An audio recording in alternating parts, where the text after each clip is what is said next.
Tá falando uma coisa, né, que às vezes a gente desconhece, né, das informações, né? Porque, assim, muitas coisas não é realmente o nosso trabalho, né? Acho que você se formou, né? Você sabe disso.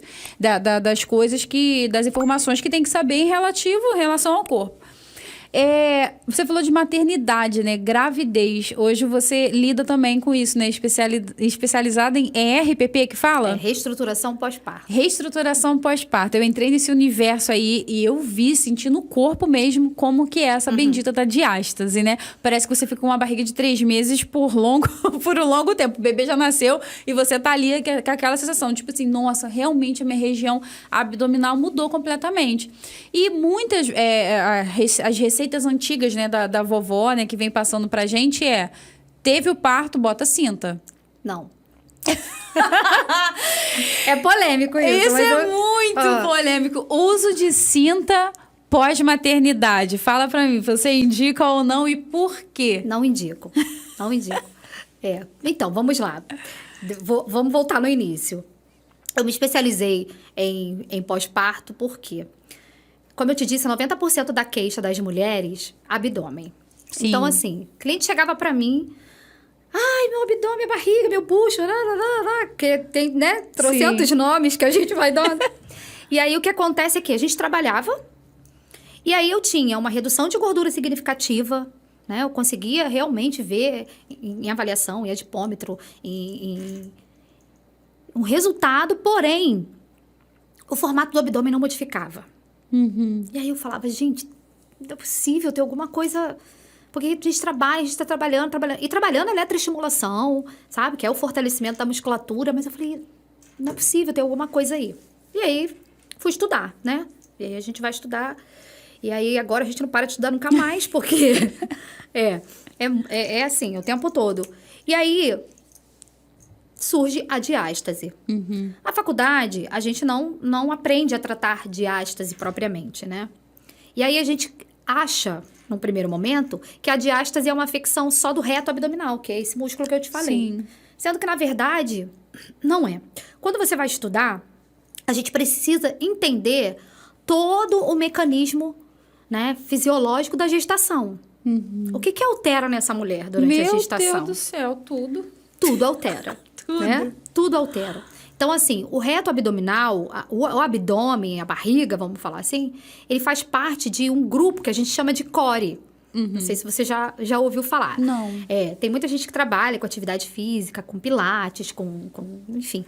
Vamos trabalhar o core, vamos trabalhar o core. O que é o core? O core é um grupo, né, de músculos que são musculatura de abdômen, musculatura de coluna, musculatura de assoalho pélvico, e o diafragma. Então, é como se fosse assim, a musculatura que fecha todo o nosso tronco. Né? A gente fica ali, ó, bem guardadinho. Musculatura de abdômen, ela tem uma função, né? De sustentação, de proteção aqui dos nossos órgãos. Só que ela não trabalha sozinha. Ela tem ali, ó, a musculatura de coluna trabalhando junto com ela. É um equilíbrio.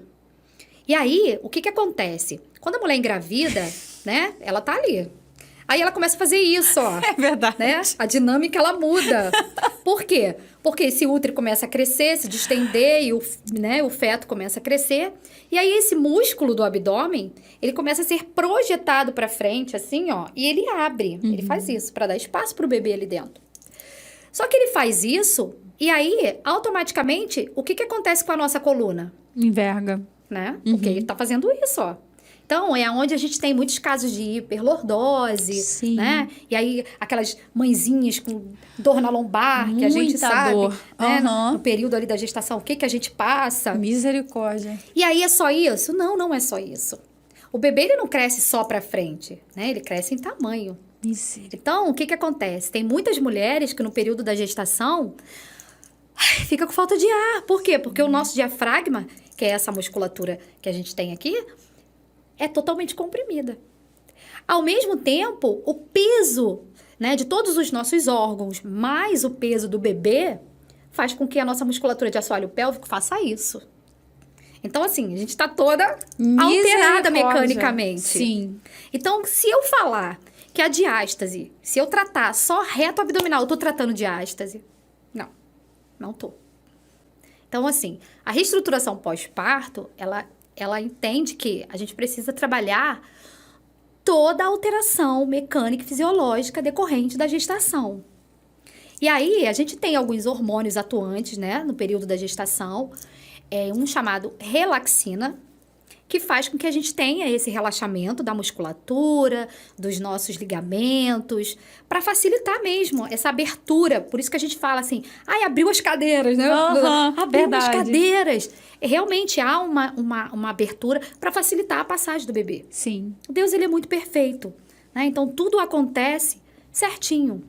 Nesse assoalho pélvico, Assoalho né, que você tá pélvico falando, é um grupo. eu senti muita dor no final da gestação. Então, era como realmente se estivesse abrindo. Ele não é um único músculo, né? Sim. É um grupo de músculos que fazem ali junto toda a parte inferior, né? Sim. Que a gente tem. Desde lá de trás, da parte anal, a parte vaginal ali da frente. Então, tudo ali são vários músculos que formam o que a gente chama de assoalho pélvico. Uhum. Períneo, tão famoso períneo, falado períneo, tem que trabalhar períneo. Sim. E aí, contrai períneo, contrai períneo, contrai períneo. Só que não adianta só contrair períneo, gente. Existe a forma certa e você vai contrair junto com outros músculos. Sim. Então, assim, o que acontece? Passados 9 meses, o bebezinho nasce e aí, ok. O que acontece com tudo ali?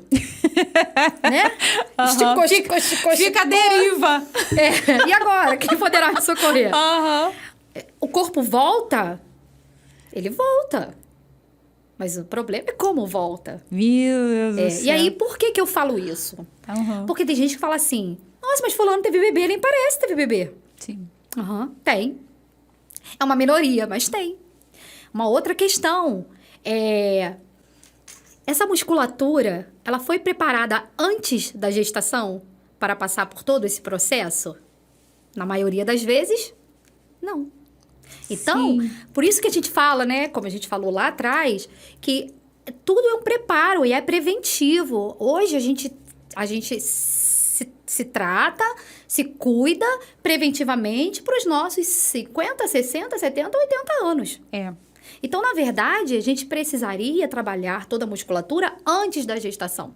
Meu Deus. Mas a gente... Gente, essa muitas vezes informação não faz nunca isso. chega pra mulher. Meu Aí, Deus. quando você pega lá a paciente, dá para tratar igual? Uma paciente que sempre teve lá uma vida de atividade física, né? Ela sempre foi ativa, ela praticou atividade física durante a gestação toda.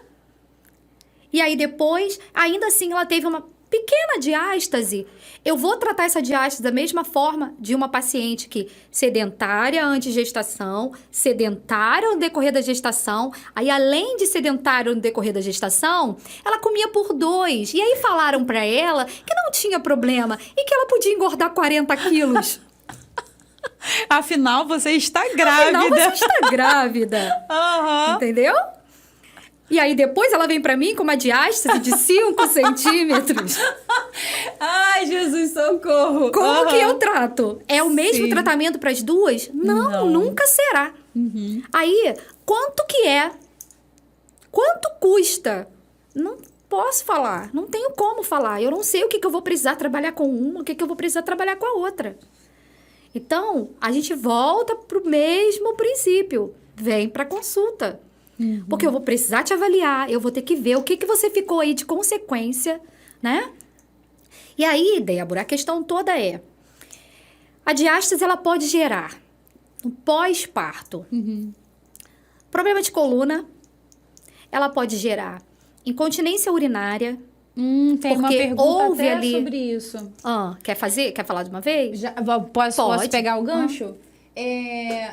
Perguntando aqui, é normal ter escape de urina pós-parto quando espirra? Não. No meu caso específico, são 3 gestações. 2 partos normais e uma cesariana. Gente, isso aí eu deixo contigo. Não, paciente pra mim. Paciente pra mim. Aí, ó, já ganhou, já não pode normal. procurar. Não é normal. Não.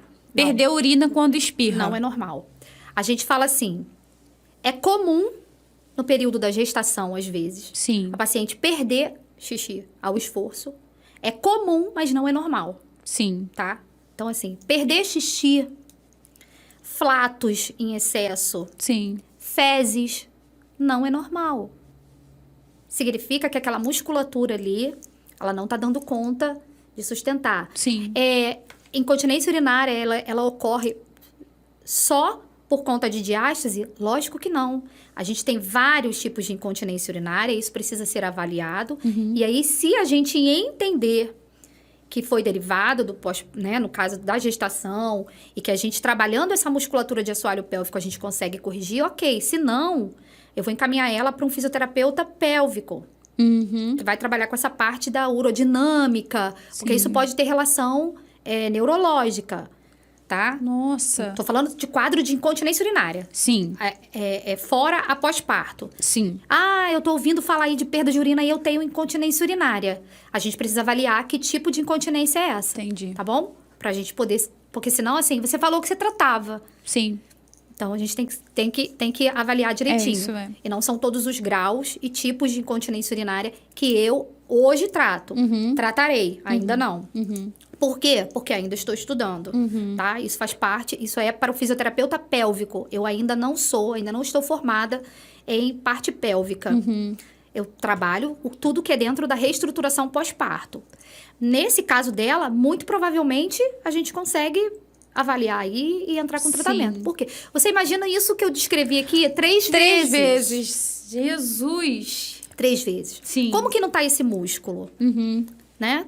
Então, assim, o que a gente fala... Por que eu falei tanto da nossa cultura? Qual é a cultura da mulher? Pelo menos era, né? Até agora. É o que você falou. Ninguém me falava sobre isso. Ninguém nunca me orientou. Sim. A gente é orientada a fazer o pré-natal. Você vai lá todo mês para ver como é que tá a saúde da mulher, sim, claro, a do bebê. Mas, assim, o neném nasceu... você tem que levar pro pediatra todo mês. Vai fazer o acompanhamento. Mas e essa mãe? Como é que fica? Quem acompanha? E aí... Usa cinta. Vamos da cinta, né? Eu dei uma volta e não falei da cinta. O único conselho que dão Usa pra cinta. gente, que eu lembro de maternidade, eu lembro até que na parte que a gente faz o enxoval da criança, não sei o quê, o que a gente pede pra mãe? Tem que comprar uma cinta. E tem mulheres, né, mamães, que já tem tanto medo, né, desse abdômen distendido, que começa a utilizar a cinta, ainda com, às vezes, quem tem cesariana, com os pontos. Eu já sai do hospital com a cinta. já ouvi um caso assim, falando assim, nossa, agarrou nos pontos pra tirar, eu fiquei tão desesperada que eu não utilizei. Mas aí, né, eu tenho você por que eu sou contra a cinta? Sim. A cinta, geralmente, ela faz uma compressão excessiva. Sim. Tá? E aí, você pensa comigo. A sua musculatura, ela foi alterando totalmente ali a dinâmica dela, né? E aí, agora, ela precisa voltar.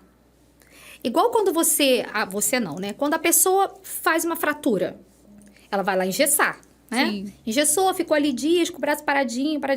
Aí, não sei se você já viu alguém que fraturou, um exemplo, o braço. Aí, quando você compara um braço com o outro assim, fala, gente, o braço ficou mais fino. Sim. Que gera uma hipotonia. A musculatura, ela se enfraquece. Aí, o que a gente tem que fazer depois? Fisioterapia. Pra quê? Pra fortalecer de novo esse músculo e ele voltar a desempenhar todas as funções dele. Sim. Tá? No abdômen não é diferente. Esse músculo, ele tá totalmente sem funcionalidade ali. E aí, a gente precisa já, no pós-parto imediato, a devolver a funcionalidade. Como? Só sustentando e não apertando. Porque se eu pego uma cinta de alta compressão, coloco nessa mulher, o que esse músculo vai entender? Tem alguém fazendo meu papel. Tá, tem alguém segurando tudo aqui pra mim. Não preciso fazer. Aí, ao invés dele começar a acordar, opa, peraí, gente. Agora eu tenho que segurar que tá tudo solto aqui. Deixa eu voltar pro meu lugar. Ele relaxa mais ainda. Então, a gente orienta que essa mãezinha use o quê? Calcinhas que são altas. Sim. Sabe? Essas calcinhas mais altas. Sim. Por quê? Essa calcinha, ela... E sem compressão excessiva, tá? Entendi. Ela vai gerar um conforto. Porque a sensação que a gente tem é de que a barriga vai cair tudo, né? Vai abrir, parece que vai abrir tudo. Verdade. E não vai, né? A gente sabe que não vai, mas a gente fica com essa sensação. Então, sensação tudo que a gente de estar quer tudo solto, literalmente. É assim, ó, um abraço. É um seguro. Entendi. A calcinha, ela faz isso. Então, existem calcinhas para pós-operatório que elas são altas, assim, e que ela vai gerar esse conforto para a mulher, mas ela não vai gerar compressão excessiva para prejudicar lá a musculatura. Então, é diferente. Uma pessoa que passa por um procedimento, uma cirurgia estética, ela precisa fazer o uso de cinta de alta compressão para a gente ter um controle ali do edema. É uma outra indicativa. Ah, entendi. Entendeu? Aí a gente acha que foi lá e operou, só porque operou tem que tacar cinta com alta compressão. Não. Geralmente quem faz abdominoplastia utiliza a cinta lipoaspiração, bem... isso. Ah, entendi. Mas por quê? Ali sim, ali a gente precisa ter o uso da cinta de alta compressão pra gente ter um controle do edema. Cesariana, não. Então, a gente vai usar as calcinhas altas. Então, assim, de repente você vai me assistir e você vai falar, não concordo com o que você está falando. Ok. Dentro do que eu estudo, dentro do que eu entendo da fisiologia, da mecânica da gestação, né? E do pós-parto, a gente orienta assim. Sim.